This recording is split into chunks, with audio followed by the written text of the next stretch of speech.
8절 너희는 처녀가 어렸을 때 약혼한 남자로 말미암아 붉은 배로 동이고 애곡함 같이 할지어다. 15절 슬프다 그날이여 여호와의 날이 가까웠나니 곧 멸망같이 전능자에게로부터 이르리로다. 네, 어제까지 해서 호세아 말씀을 마무리하고요. 오늘부터 요엘 말씀을 함께 묵상하게 됩니다.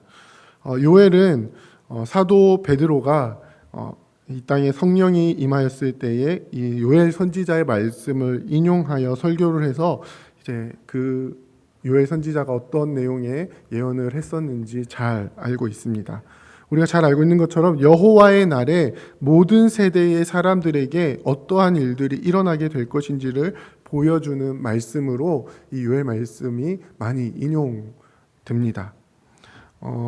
이 요엘 선지자에 대해서는 사실 그렇게 많이 알려진 부분이 많이 없습니다. 요엘서 자체에도 브드엘의 아들이라는 사실 말고는 요엘 선지자에 대해서 기록된 부분은 없습니다. 그런데 그 말은 요엘 선지자가 활동하는 시기에는 하나님의 말씀이 요엘을 통해서 주어졌을 때에 이 사람들이 요엘 선지자를 잘 알고 있었다라는 그 사실을 보여주기도 합니다. 그래서인지 이 요엘 선지자의 메시지에는 회개를 촉구하는 메시지가 있음에도 불구하고 구체적으로 그것이 무엇에 대한 회개인지 그 대상이 누구인지 이렇게 명확하게 나타나지는 않습니다. 다만 요엘 선지자를 통해서 말씀하실 때 듣는 사람들은, 그러니까 그 당시의 사람들은 요엘 선지자가 무엇에 대해서 회개를 촉구하는지, 그리고 그 회개해야 되는 사람들이 누구인지 이 듣는 사람 입장에서는 메시지가 명확했을 것으로 생각이 됩니다. 이 요엘 선지자의 이름의 뜻은 여호와는 하나님이시다입니다. 오직 여호와만이 유일한 하나님이심을 선포하는 이름입니다. 이 이름은 신명기에 기록되어 있는 쉐마 말씀을 기억하게 합니다. 이스라엘 민족을 향해서 오직 여호와 하나님은 한 분이신 여호와시니, 그 다음에 어떻게 하죠? 뭐라고 이야기합니까? 그 하나님 한 분만을, 여호와 한 분만을 너희가 사랑해야 된다, 이 말씀을 선포하고 있습니다. 요엘 선지자의 이름 자체가 이스라엘 민족을 향한 오직 하나님 한 분만을 기억하도록 하는 메시지가 담긴 그런 이름이었습니다. 그런 요엘 선지자가 선포하는 이 오늘 시작하고 있는 이 메시지에서 보여지는 내용은 아주 처참한 메시지입니다. 어떤 메시지죠? 바로 이스라엘 땅을 덮는 메뚜기 떼에 대한 메시지입니다. 2절에 보면은 이 일에 대해서 이전에 없었던 아주 큰 재앙이다라는 사실을 말해줍니다. 이 땅에서 오랜 세월을 살았던 노인들이 살아 생전에 겪지 못했던 그 조상 때부터 이런 일들이 없었던 그런 일들이 이 땅에서 일어나고 있습니다. 그래서 3절에 보면은 뭐라고 이야기를 하죠? 이 일을 다음 세대에 이야기를 하고, 또 자녀는 그 자녀에게 말을 하고, 그 자녀는 또 그 후세에게 이 이야기를 해서 이 일들이 잊혀지지 않게 하라고 말씀합니다. 이 일들이 어떤 일들이죠? 메뚜기 떼가 이 땅을 뒤덮고 이 땅의 식량을 모두 먹어버리는 그런 일들입니다. 4절에 보면요, 처음에 팥중이가 먼저 먹고, 그 다음에 메뚜기가 그 남은 것을 먹고, 또 메뚜기가 먹고 남은 것을 느치가 먹고, 느치가 남긴 것을 황충이 먹는다라고 말씀합니다. 이게 네 종류의 메뚜기가 순서대로 나오면서 처음에는 팥중이, 그 다음에 메뚜기, 느치, 황충, 이런 순서대로 덮고가 아니라 거의 동시다발적으로 이 모든 땅을 모든 메뚜기 떼들이 덮었다라고 우리가 이해하면 될 것 같습니다. 그렇게 온 땅을 메뚜기 떼가 덮게 되면 어떤 일들이 발생합니까? 정말 아무것도 남김없이 깨끗하게 다 먹어치워버리는 그런, 아무것도 땅에 남지 않는 그런 상황이 발생하게 됩니다. 사실 이 모습은 하나님의 심판으로 인해서 다른 민족이 가나안 땅을 멸망시키는 모습을 보여주는 그런 상황입니다. 6절에 보면은 다른 한 민족이 내 땅에 올라왔다라고 표현을 합니다. 이 민족은 강하고 수가 많고 이빨이 사자의 이빨 같고 어금니가 암사자의 어금니 같습니다. 포식자의 모습을 하고 있습니다. 그래서 내 땅, 이 가나안 땅의 모든 것을 다 먹어 치워버리고 이 가나안 땅을 황폐하게 만듭니다. 이 가나안 땅은요, 하나님께서 섭리하심을 통해 풍요로움이 있는 땅이었습니다. 우리가 흔히 젖과 꿀이 흐르는 땅이라고 이야기를 하죠. 우리가 호세아서를 살펴보면서도 살펴봤지만 그 땅에서 나는 건포도 과자, 고멜이 그 건포도 과자를 추구하며 정부들을 찾아갔었죠. 그 건포도 과자는요, 가나안 땅에서 나는 풍요로움의 상징이었습니다. 포도 열매를 많이 거두어서 좋은 포도주가 많이 나는 것이 이 땅의 기쁨입니다. 그런데 7절에 보면 뭐라고 말씀하고 있습니까? 내 포도나무를 멸하고 무화과 나무를 긁어 맑게 벗겨서 버리니 그 모든 가지가 하얗게 되었다라고 이야기합니다. 가나안 땅 농사의 주된 품목이었던 포도나무와 무화과 나무가 다 파괴되었습니다. 더 이상 이 땅의 열매를 얻을 수 없게 됩니다. 그래서 5절에 이 열매들을 통해서 얻는 포도주를 마시는 자들에게 더 이상 기쁨이 없습니다. 슬퍼하고 울어야 하는 상황이 펼쳐집니다. 이 상황에 대해서 8절은 너희는 처녀가 어렸을 때 약혼한 남자로 말미암아 굵은 배로 동이고 애국함 같이 할지어다. 이렇게 말씀합니다. 무슨 말이냐면요. 처녀가 약혼자와 이제 드디어 결혼을 앞두고 정말 기뻐해야 되는 상황인데 이 약혼자가 불의의 사고로 인해서 죽게 되고 그로 인해서 원래는 결혼식을 할 때는 화려한 옷을 입어야 하는데 이로 인해서 굵은 베옷을 입고 애국을 하는 정말 이런 슬픔도 이런 슬픔이 없는 그런 상황이 이스라엘 민족에게 닥쳐왔다는 것입니다. 이 땅에서 더 이상 기쁨은 찾아볼 수가 없습니다. 포도원이 파괴되고 농가 밭에 소산이 없고 무화과 나무, 석류나무, 대추나무, 사과나무가 다 시들었습니다. 12절에 보면요. 사람의 즐거움이 말랐다라고 말씀하고 있습니다. 이 일들이 왜 일어났는지는 요엘 선지자는 분명하게 밝히고 있지는 않습니다. 하지만 하나님께서는 이스라엘 민족을 향해서 회개를 촉구하고 있습니다. 이스라엘 민족의 영적인 지도자들인 제사장들을 향해서 굵은 배로 동이고 슬퍼 울지어다라고 명령하고 있습니다. 이 땅에 일어난 일들로 인해서 어떤 일들까지 일어나냐면요. 성전 안에 소제와 전제를 드리지 못하는 일들까지 일어나고 있기 때문입니다. 이 소제와 전제는 아침 저녁으로 하나님께 드리는 제사를 이야기합니다. 그런데 더 이상 이스라엘 민족이 제사장들이 이 제사를 하나님께 드리지 못하는 것입니다. 이 일들이 도대체 왜 일어났습니까? 어째서 기쁨이 가득 차 있어야 하는 가나안 땅에 슬픔이 가득 차게 되었을까요? 그것은 바로 여호와의 날이 가까이 왔기 때문입니다. 메뚜기가 이 땅을 뒤덮은 것도 한 민족이 일어나서 가나안 땅을 파괴하는 것도 다 여호와의 날이 임박하여서 일어난 일들입니다. 여호와의 날은 어떤 날입니까? 하나님의 심판의 날입니다. 이스라엘 민족에게 있었던 이 여호와의 날에 대한 환상이 있었는데요. 어떤 환상이냐면은 여호와의 날이 임하게 되면은 이 세상의 모든 열방 열국들은 다 멸망하게 되고 하나님의 나라만 우뚝 서게 될 것이다라는 그런 이상향이 있었습니다. 그런데 이것은 반은 맞고 반은 틀립니다. 왜 그렇죠?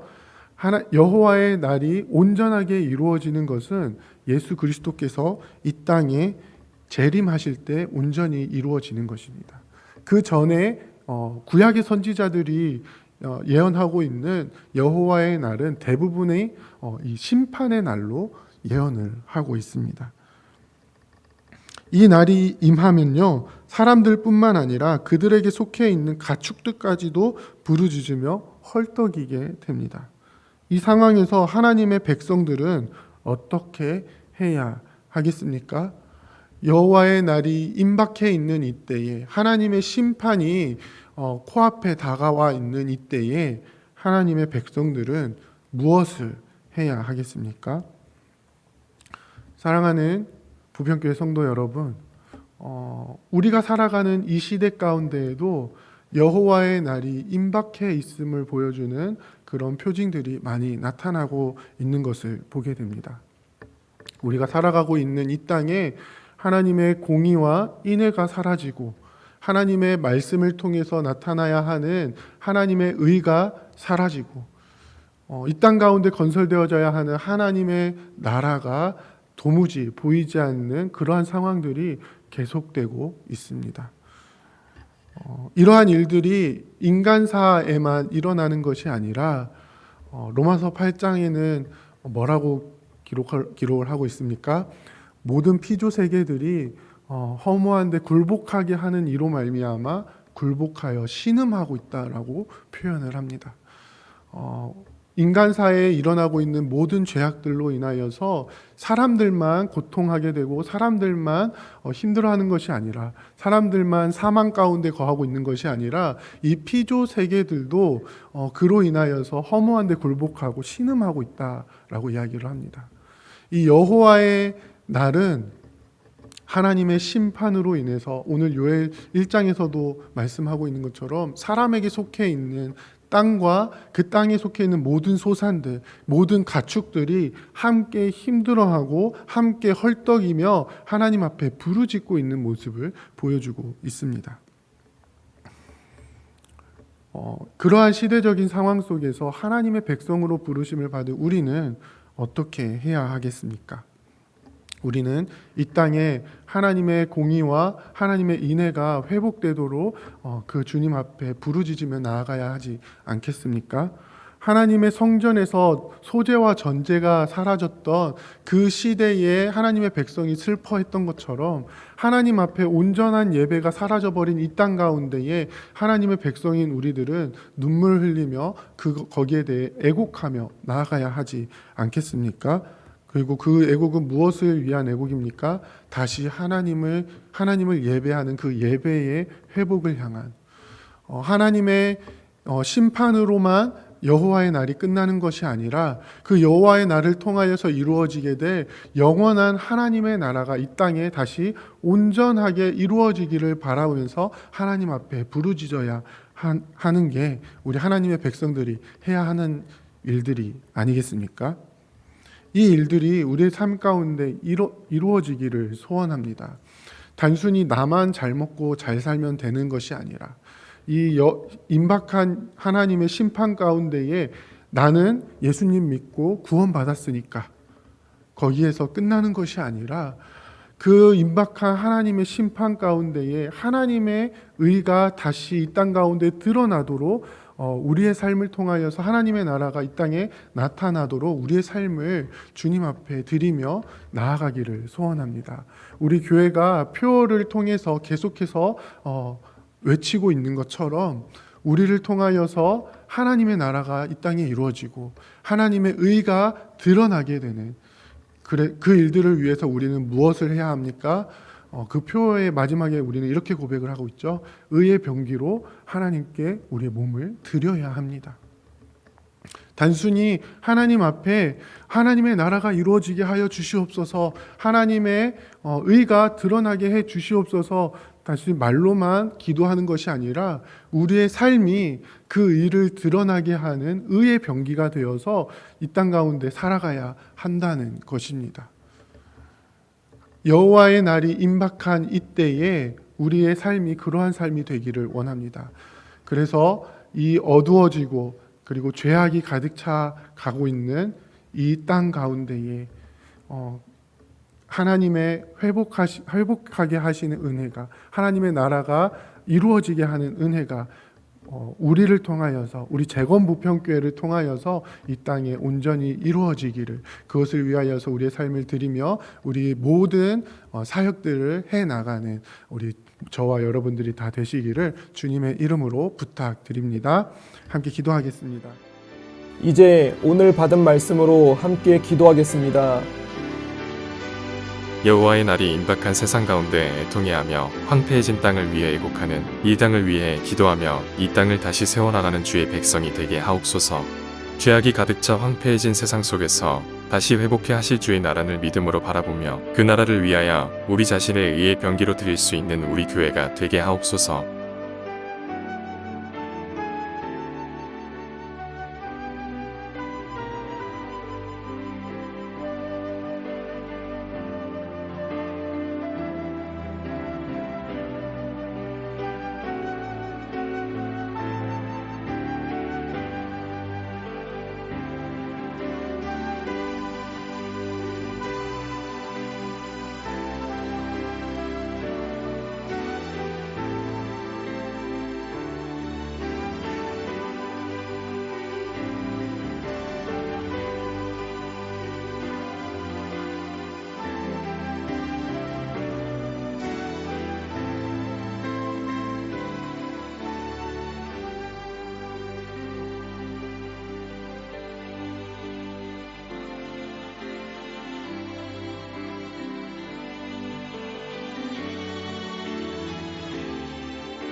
이제 개인의 기도 제목을 가지고 하나님 앞에 기도하시기 바랍니다.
수고하셨습니다. 오늘도 하나님의 인도하심 가운데 승리의 하루를 보내시는 우리 재건부평교회 모든 성도님들이 되시기를 주님의 이름으로 축복합니다.